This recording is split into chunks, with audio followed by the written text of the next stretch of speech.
Friends, welcome to my channel. Friend, आज की इस वीडियो में हम काफ़ी इंपॉर्टेंट टॉपिक पे बात करने वाले हैं। आप वीडियो को स्किप मत करिएगा, क्योंकि अगर आप इंस्ट्रूमेंटेशन फील्ड में काम कर रहे हैं तो आपके भी सामने एक क्वेश्चन जरूर आया होगा कि हम इंस्ट्रूमेंटेशन फील्ड में 4 से 20 मिली एम्पियर सिग्नल का ही यूज क्यों करते हैं। अगर आप इंस्ट्रूमेंटेशन के कैंडिडेट हैं, अगर आप किसी एग्जाम की तैयारी करें तो उसमें भी एक क्वेश्चन बनता है फ्रेंड। अगर आप किसी प्राइवेट कंपनी में इंटरव्यू देने जा रहे हैं, या फिर आप किसी स्किल टेस्ट, ट्रेड टेस्ट में जा रहे हैं, या फिर आप वर्क भी करें, तो आपके सामने जरूर क्वेश्चन आया होगा कि इंस्ट्रूमेंटेशन फील्ड में 4 से 20 मिली एम्पियर सिग्नल ही क्यों यूज किया गया। क्योंकि हमारे पास तो बहुत सारे सिग्नल थे, जैसे कि 0 से 5 वोल्ट, 1 से 5 वोल्ट, 0 से 10 वोल्ट और 0 से 20 मिली एम्पियर सिग्नल। तो हम 4 से 20 मिली एम्पियर सिग्नल ऐसा क्या था कि हमने इसको यूज किया। तो आप वीडियो में लास्ट तक जरूर बने रहिए, आपको काफी अच्छे से समझ में आएगा। मैंने यहाँ पर बहुत सारे एग्जाम्पल लेके समझाए हुए हैं। तो हम वीडियो में आगे बात करते हैं। तो होता क्या है फ्रेंड, हमारे जो इंस्ट्रूमेंटेशन फील्ड में जो सिग्नल होते हैं वो 4 तरह के होते हैं। आप देख सकते हैं, पहला हमारा, इसको हमने डिवाइड किया है, एक करंट सिग्नल और वोल्टेज सिग्नल, दो अलग अलग फॉर्म में। क्योंकि हमारे पास दो ही सिग्नल होते हैं, एक करंट सिग्नल होता है, दूसरा हमारा वोल्टेज सिग्नल होता है। तो करंट सिग्नल में भी हमारे दो तरह के सिग्नल पाए गए फ्रेंड, एक 0 से 20 मिली एम्पियर सिग्नल, एक 4 से 20 मिली एम्पियर सिग्नल। और वोल्टेज सिग्नल में भी हमारे दो तरह के सिग्नल मिले, जिसमें 0 से 5 वोल्ट और 1 से 5 वोल्ट। ये हमारा करंट का सिंबल है, ये हमारा वोल्टेज का सिंबल है। तो अब इसमें क्या हुआ था फ्रेंड, जो हमारा वोल्टेज सिग्नल है उसका यूज हमने क्यों नहीं किया, जबकि जो हमारा पीएलसी और डीसीएस का कार्ड होता है, आप देख सकते हैं, आप भी पढ़े होंगे डिप्लोमा या बीटेक में, जो हमारा माइक्रो प्रोसेसर होता है वो 1 से 5 वोल्ट पर ही कार्य करता है। तो हमें इसकी जरूरत क्यों पड़ी कि हम 4 से 20 मिली एम्पियर सिग्नल यूज किए, जब हमारा कार्ड 1 से 5 वोल्ट पे ही काम कर रहा था। तो हम 1 से 5 वोल्ट का सिग्नल ही क्यों नहीं यूज किए। ये क्वेश्चन पूछता है फ्रेंड एग्जाम में और इंटरव्यू में और ट्रेड टेस्ट में, इसको आप अच्छे से समझिए। तो इसके पीछे भी कई रीजन थे फ्रेंड। 5 वोल्ट का जो सिग्नल है इसका हमने यूज क्यों नहीं किया इंडस्ट्रीज में। तो 1 से 5 वोल्ट का जो सिग्नल है उसके कई डिसएडवांटेज थे फ्रेंड, उसको हम 1 बाय 1 यहाँ पे डिस्कस करेंगे। तो सबसे पहले हमारा एक फार्मूला होता है, ओम का जो लॉ होता है, V equal to I R. उसी से हमारा एक और फार्मूला निकलता है कि the resistance is directly proportional to length. यानी इस फार्मूला को आप देख सकते हैं, R equal to rho L upon A. मतलब जो हमारा रेजिस्टेंस है वो हमारे लेंथ के डायरेक्टली प्रोपोर्शनल होता है और एरिया के इनवर्सली प्रोपोर्शनल होता है। तो इसी हिसाब से अगर हम केबल, यानी जो हमारा ट्रांसमीटर होता है, जैसे कि आप इस एग्जांपल से समझ सकते हैं, जैसे कि आप यहाँ पे आप इसको देखते हैं, ये हमारा ट्रांसमीटर है और ये हमारा एक डीसीएस है या कार्ड है या जो भी इंडिकेटर आप समझ लीजिए। ये हमारा एक फील्ड में, मतलब हमारा ट्रांसमीटर फील्ड में लगा है और हमारा डीसीएस इससे रिमोट लोकेशन पर है। तो हमें एक केबल डालना पड़ेगा जो इसके बीच में जो हमारे ट्रांसमीटर और डीसीएस के बीच में कम्युनिकेशन कर सके। तो जैसा कि आप यहाँ देख सकते हैं, केबल की लंबाई अगर ज्यादा होगी तो वोल्टेज ड्रॉप होगा। इसका रीजन क्या होगा कि जैसे जैसे हमारा केबल का लेंथ बढ़ेगा वैसे वैसे हमारी केबल की रेजिस्टेंस बढ़ती जाएगी। तो जब रेजिस्टेंस बढ़ेगा तो हमारा 1 से 5 वोल्ट जो सिग्नल है वो भी ड्रॉप होगा। मतलब वोल्टेज ड्रॉप होने की वजह से हम 1 से 5 वोल्ट जो डीसी सप्लाई थी उसका यूज नहीं किए। क्योंकि अगर हमारा ट्रांसमीटर पे मान लीजिए 50% वैल्यू दिखा रहा है, अगर वोल्टेज हमारा ड्रॉप हो गया तो यहाँ पर वो रीडिंग सही नहीं दिखाएगा, रीडिंग हमारा गलत दिखाने लगेगा। तो इसी डिसएडवांटेज की वजह से हमने 1 से 5 वोल्ट जो सिग्नल है उसको रिजेक्ट कर दिए। फ्रेंड, हमारे जो डिजिटल सिग्नल थे 1 से 5 वोल्ट, 0 से 5 वोल्ट, वो वोल्टेज ड्रॉप होने की वजह से उसका यूज हम लोग नहीं किए। क्योंकि हमारा ट्रांसमीटर रिमोट लोकेशन पे लगा है और डीसीएस पीएलसी से काफी लंबा केबल डालना पड़ता। तो जैसे जैसे केबल का लेंथ ज्यादा होगा हमारा वोल्टेज ड्रॉप होगा और हमें एक्यूरेट रीडिंग जो हमारे ट्रांसमीटर पे है वो डीसीएस में नहीं मिल पाएगी। तो इस वजह से फ्रेंड हमारे जो वोल्टेज सिग्नल थे वो रिजेक्ट किए गए। अब हमारे पास ऑप्शन था करंट सिग्नल के बारे में। तो करंट सिग्नल में दो तरह के सिग्नल थे, एक थे हमारे 0 से 20 मिली एम्पियर सिग्नल और दूसरा था 4 से 20 मिली एम्पियर सिग्नल। अब उस पर विचार किया गया। तो हम सबसे पहले एक एग्जांपल लेते हैं फ्रेंड। जैसे कि आप देख सकते हैं, हमारा एक ट्रांसमीटर है, ये एक रिमोट लोकेशन पर लगा है और ये हमारा एक डीसीएस या पीएलसी है। तो यहाँ से यहाँ तक हमने क्या किया है कि जब हमारा ट्रांसमीटर 0% दिखा रहा है और हमने 0 से 20 मिली एम्पियर सिग्नल का यूज किया। यहाँ पर हम दो केस लिए हैं, यहाँ हम एग्जाम्पल के साथ समझेंगे कि 0 से 20 मिली एम्पियर लेने पे हमें क्या डिसएडवांटेज मिलेगा और 4 से 20 मिली एम्पियर सिग्नल लेने पे हमें क्या एडवांटेज मिलेगा। तो अगर हमारा पहला केस में अगर ट्रांसमीटर जीरो है और हमने 0 से 20 मिली एम्पेयर सिग्नल का यूज किया है, तो उस केस में हमारे डीसीएस में वैल्यू जीरो दिखाएगा। तो फ्रेंड अब दूसरा केस क्या बन रहा है कि हमारा ट्रांसमीटर है, ये रिमोट लोकेशन पे लगा है और यहाँ पे वैल्यू जीरो शो कर रहा है, लेकिन इन केस हमारा जो केबल है हमने 0 से 20 मिली एम्पेयर सिग्नल यूज किया है, वो केबल बीच में कहीं ब्रेक हो गया, तो इस केस में हमारा डीसीएस पे क्या शो करेगा, वो भी जीरो शो करेगा। मतलब हमको लाइव डिटेक्शन जो है वो पता नहीं चल पाएगा कि हमारा जीरो एक्चुअल में है कि केबल ब्रोकन हुआ है।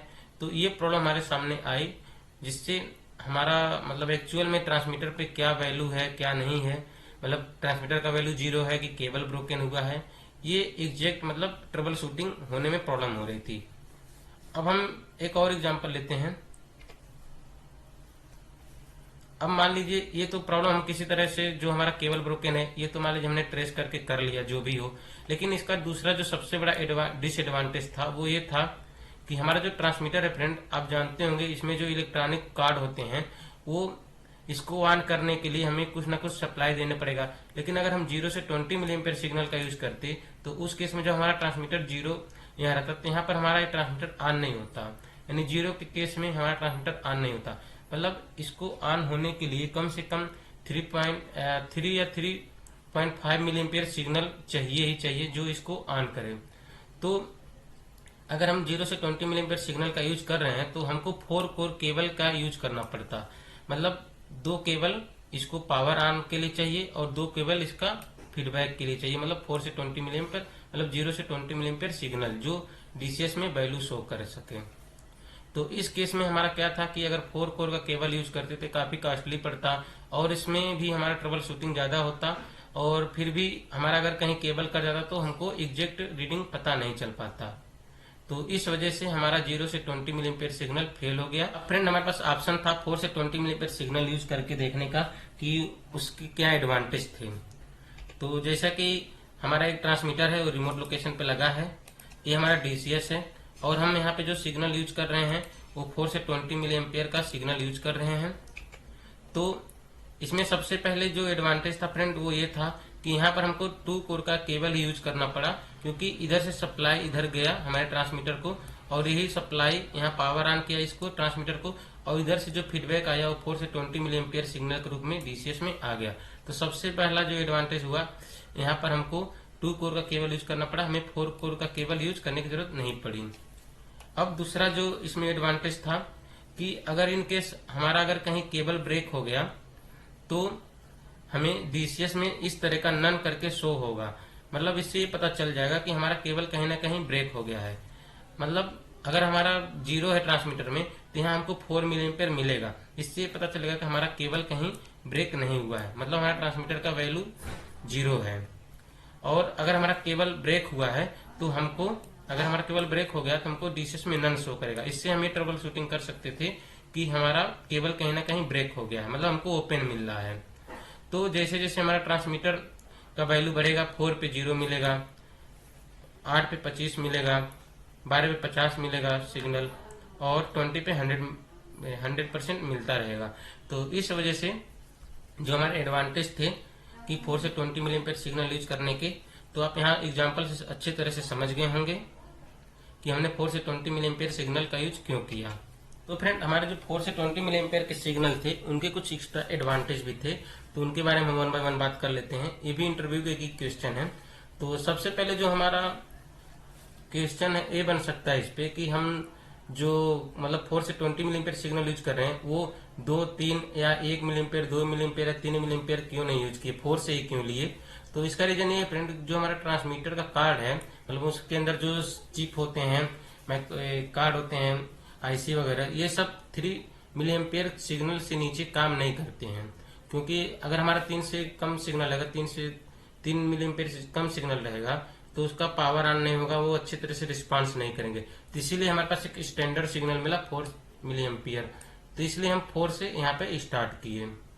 और इसमें क्या है कि सिग्नल ड्रॉप होने की कोई समस्या नहीं है। अगला जो रीजन था फ्रेंड, हम मतलब 20 मिली एम्पियर ही क्यों लिए, हम 15 ले सकते थे, 16 ले सकते थे, या फिर 20 से ज्यादा 25, 30 भी ले सकते थे।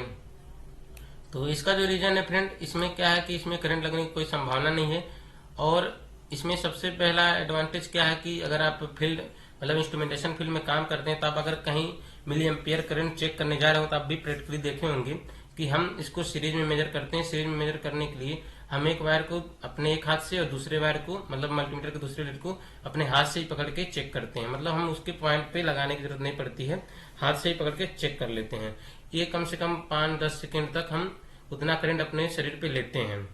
तो इसमें एडवांटेज सबसे पहले ये था कि अगर हमारा 20 मिली एम्पियर सिग्नल तक का अगर करंट हमारे बॉडी पे आता है तो हमको कोई शॉक नहीं लगेगा। लेकिन 20 सुपर यानी 30-50 मिली एम्पियर का अगर हम सिग्नल मैक्सिमम लेते तो उसका एक लिमिट के बाद हमारे शरीर पे उसका असर पड़ने लगता। तो इसीलिए जो 20 मिली एम्पियर सिग्नल है वो हमारी बॉडी पे कोई इफेक्ट नहीं डालेगा, तो इसीलिए हमने 20 मिली एम्पियर सिग्नल लिया। क्योंकि अगर हम 20 मिली एम्पियर यानी 30-40 तो उसका एक लिमिट है फ्रेंड, उसको कुछ टाइम तक ही हमारा जो बॉडी है उसको बियर कर सकता है। उसके ऊपर अगर हम ज्यादा टाइम तक उसको हम टच करके रखते तो हमारे ऊपर उसका झटका लग सकता है, उसका कुछ मतलब दुष्प्रभाव हमारे शरीर पे पड़ सकता है। तो इसलिए हमने 20 मिली एम्पियर का यूज किया। और इसका एक और भी एडवांटेज है फ्रेंड कि जो पहले के न्यूमेटिक सिस्टम थे जो 3 से 15 psi पे जो हमारे इक्विपमेंट काम करते थे, तो उनको आसानी से 4 से 20 मिली एम्पियर में भी कन्वर्ट कर किया जा सकता है। जैसे पहले था 3 से 15 psi, उसमें हमारे जो भी ट्रांसमीटर होते थे वो हमारा जो न्यूमेटिक सिग्नल जाता था, जो आज हमारा 4 से 20 मिली एम्पियर सिग्नल काम करता है, तो पहले 3 से 15 psi वही काम करता था। तो 4 से 20 मिली एम्पियर को हम 3 से 15 psi के रेशियो में आसानी से कैलकुलेट कर सकते हैं, इसीलिए हमने 4 से 20 मिली एम्पियर को यूज किया। 4 से 20 मिली एम्पियर सिग्नल का केबल है वो हमारे जो पावर केबल होते हैं इलेक्ट्रिकल के, जैसे अभी देख रहे हैं केबल ट्रे एक बना हुआ है, तो हमारा जो पावर का केबल है वो हमारे सिग्नल केबल से अलग होना चाहिए। क्योंकि अगर दोनों साथ में रहेगा तो हमारे जो सिग्नल के केबल में कुछ नॉइज आएगी और डीसीएस में इसका वैल्यू सही नहीं दिखाएगा। तो फ्रेंड ये वीडियो अगर आपने एंड तक देखा होगा तो आपको अच्छे से समझ में आ गया होगा हम 4 से 20 मिली एम्पियर सिग्नल ही क्यों यूज किए हैं और उसके क्या क्या एडवांटेज थे। और अब आपके मन में एक क्वेश्चन भी आया होगा कि हमारा जो ये कार्ड है, ये पीएलसी डीसीएस का जो कार्ड होता है वो जब 1 से 5 वोल्ट पर ही काम करता है और हमारा फील्ड से जो सिग्नल आ रहा है वो 4 से 20 मिली एम्पियर है, करंट सिग्नल है, और ये हमारा 1 से 5 वोल्ट डिजिटल डीसी सिग्नल पे काम करता है, तो इसको हम कैसे कन्वर्ट करते हैं। तो इस पे मैं अलग से एक वीडियो बनाने वाला हूँ फ्रेंड, आप हमारे चैनल से जुड़े रहिए। वहां पर हम आपके जो भी डाउट होंगे वहां हम क्लियर करने वाले हैं, क्योंकि इंटरव्यू का ही क्वेश्चन वो भी है। क्योंकि इंटरव्यू में एक चीज और पूछा जाता है कि हम 250 ओम का रेजिस्टेंस क्यों यूज करते हैं। जैसे कि कोई हार्ट है, हार्ट का हम जब कम्युनिकेशन करते हैं ट्रांसमीटर के साथ, तो वहां पर हम 250 ओम का रेजिस्टेंस ही क्यों यूज करते हैं। या फिर हमारे पीएलसी डीसीएस पीआईडी कंट्रोलर होता है तो उसमें 250 ओम का रेजिस्टेंस क्यों यूज किया गया है। तो वीडियो में लाने वाला हूँ फ्रेंड, आप हमारे चैनल से जुड़े रहिए।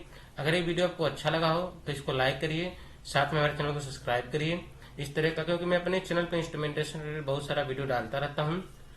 तो आज की वीडियो में बस इतना ही फ्रेंड, धन्यवाद।